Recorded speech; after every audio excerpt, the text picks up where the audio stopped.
We're going to take the boat tour on the St. Nicholas VII and learn about the sponge diving history and maybe see some other things along the way. So come join us on this boat tour.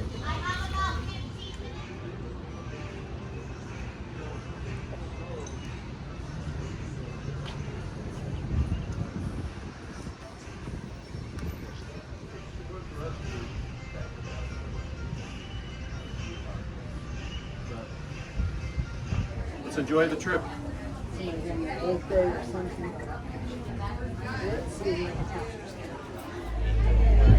We're on our way.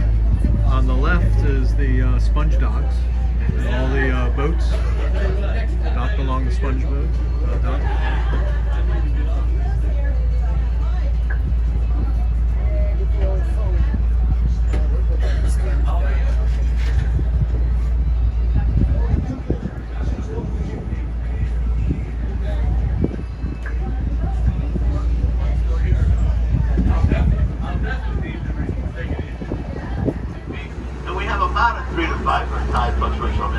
So we're cruising on the Anclote River that runs through Tarpon Springs. So they're probably going to have plenty of supply if you want to buy. Some of the things they bring in here, basically your offshore fish, like your different varieties of grouper, snapper, which is what these guys bring. It's a commercial right now we're also in stonecrab fishing enterprise here.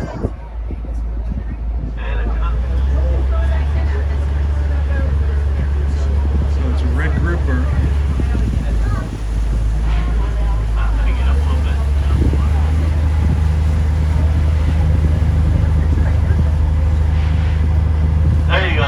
Nice. There's a couple of nice groups there. We'll look at them or on the way back. We're going to come right back this way. Great blue heron. There's a couple of heads sticking up in there. Nest up there, very high up in that pine tree. That nest there was originally built by an American bald eagle. They never sold it out of the family. They just this home was built in the early 1900s. Why would you give it away? So, thing about this house here is back in 1953 we made a movie here. The name of the movie was Beneath the 12-Mile Reef. That starred Gilbert Roland, Robert Wagner, Terry Moore, Peter Graves, Richard Boone, and a few others. Well, some of the scenes of the movie were actually filmed in and around this house right here. So if you ever have the opportunity to watch it, it's really a good movie to give you an idea of what it was like back in the day. Some of the scenes of the movie do depict some real life situations. One of those being with the divers diving on that deep reef. He slips off the reef, can't reach the air valve of the helmet to release the air to suit. The suit fills up with air, he comes up from the bottom too fast, and he gets what we call the bends and dives. We did lose a lot of divers that type of accident back in the day. That's one of the things that made this system so dangerous. Waiting for 4 o'clock. Okay. It's like setting your watch, okay? 4 o'clock, the fishing boats come in, and they throw their scraps as they're cleaning them to the pellets. I think they spotted a dolphin. Onto the boat on the right side now. Like a blue slide, like a beach picture. Oh yeah, okay. Wow. Now it's on the left side again. Okay. There's 3 of them. Right.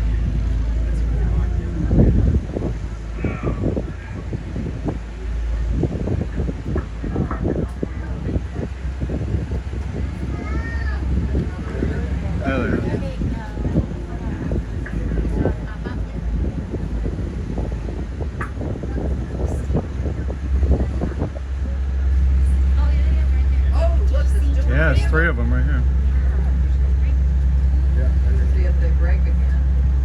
Let's see if I can time this just right for their resurface. They've been kind of shy lately. Good job.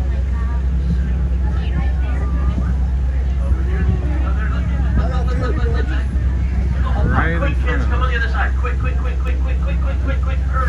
hurry. Yeah, there. Hurry.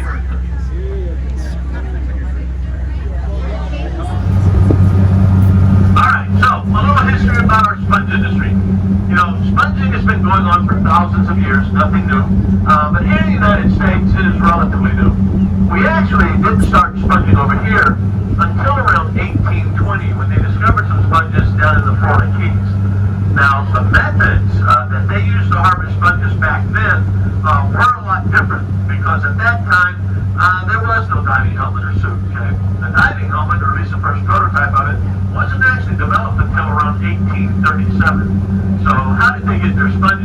that?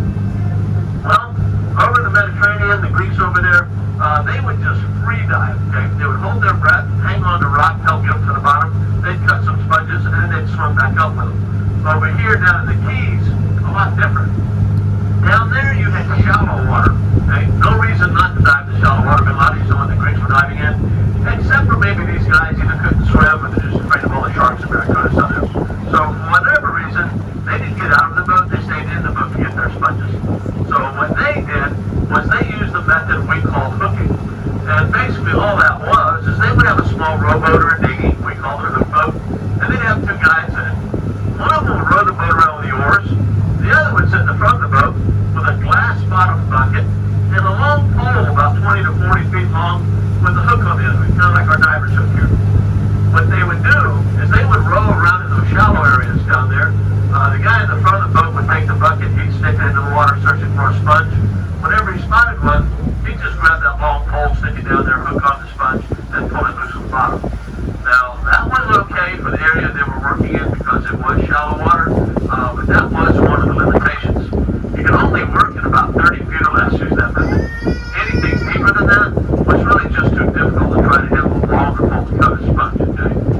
The other problem with that method, obviously it was a pretty slow process, okay? You really couldn't get a lot of sponge very quickly like that.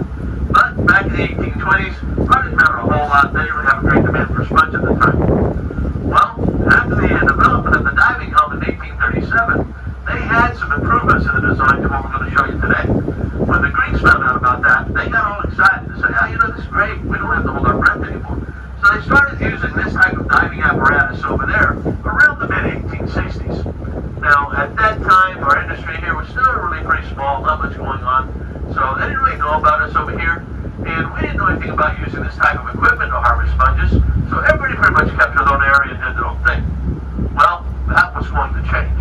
Around 1870, they discovered some sponges off the coast of Tarpon here, and they brought that same method of hook boat sponging up here, because all along the coastline to the north of us is very shallow water and it has a lot of sponge in these areas. They were actually starting to produce quite a bit, because by 1900, Tarpon was considered to be the largest sponge port in the state. Now, as the industry was growing and the demand for sponge was increasing, now they were starting to have a hard time trying to keep up with that demand because of that hook boat method being so slow. Well, there was a local merchant here by the name of John Cheney who had opened up the first sponge warehouse here in Tarpon around 1890. And as his business was beginning to grow, he was starting to have a hard time filling his orders. He couldn't get enough sponge quick enough, and he was constantly complaining about it. Well, fortunately for him, and I guess all of us here in Tarpon, he had started working with a Greek sponge buyer by the name of John Kokoris. Now, Kokoris just happened to be from one of the islands in Greece where they were using this type of diving suit. As he was observing how we're getting our sponges over here, he kept hearing Cheney complain. So he stopped him and he says, hey look, let me tell you how we do it in Greece. We have a much better way. So he explained to how we had divers doing this type of equipment, how they would walk on the bottom, cut their sponges, send them back up in a large net bag while they continued to stay down and work. Told it was much more efficient, much more productive than this hook boat stuff we were doing here. Well, Cheney was a pretty smart guy. He thought about it for a little bit. Said, you know, sounds like a pretty good idea. That can help me out. How about getting a couple of those guys? So let's try it. So, Kokoris returned to Greece, recruited a couple of divers, brought them back over here with their equipment, and they explored the deeper waters off the coastline, okay? Because they already knew they had sponge in the shallow areas.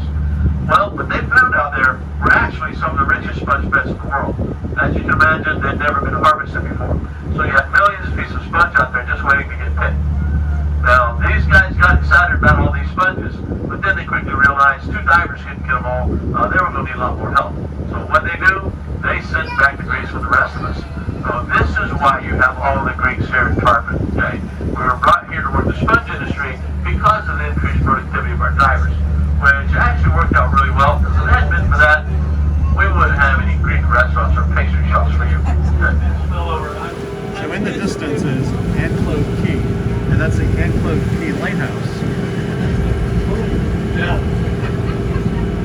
It's a state park preserve.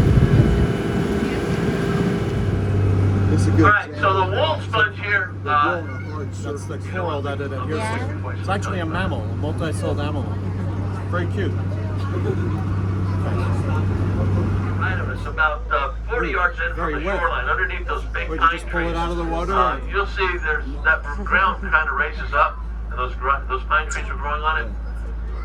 What they want, sponge is going to absorb a lot of water for This is cleanup the highest and last quality? longer length of Highest time. quality This is what they we get. harvest here. This is also the best sponge you can get. Yeah, it's Use to take very home to wash soft your and car, tender. take a bath. You Little got the ticklish, kids, put but them in nice. both the same time. Take those seeds, stuff them in little holes down inside the Fire sponge there. sponge. They have a Keep very the sponge high moist and they'll germinate and grow. You don't have to add Or soil. so to it. it's a little Kind of acts like a scratchy. hydroponic garden. I got an itch Once right the here. plants begin to grow, That feels you may much need to better. nourish them with some liquid plant Yours food or something like itches. that, and then hang them across the rigging to dry. Today's times, the smaller So it's a boats don't finger have that sponge. kind of Finger space. sponge, yes. So what This they would do be a is they whole put them in hand, large right? net bags and hang them outside. My name is Mr. Fingers. Once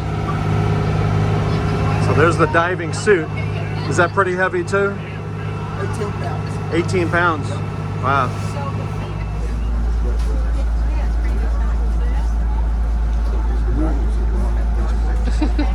Just his size. I'll keep it.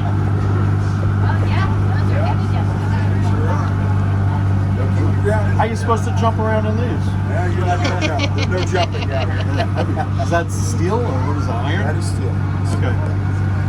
That's cool.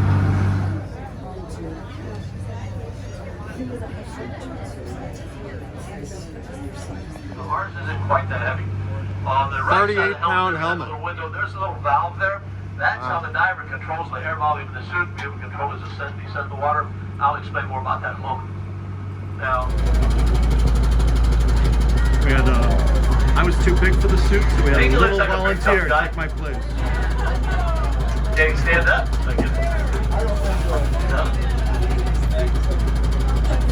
They didn't have a trident, so they gave him one of those. Let's see if he can. Yeah, he can. All right. Okay. Sit up straight. Okay. I'm ready. All right, here we go. Hi there. Ready for a deep sea diving expedition?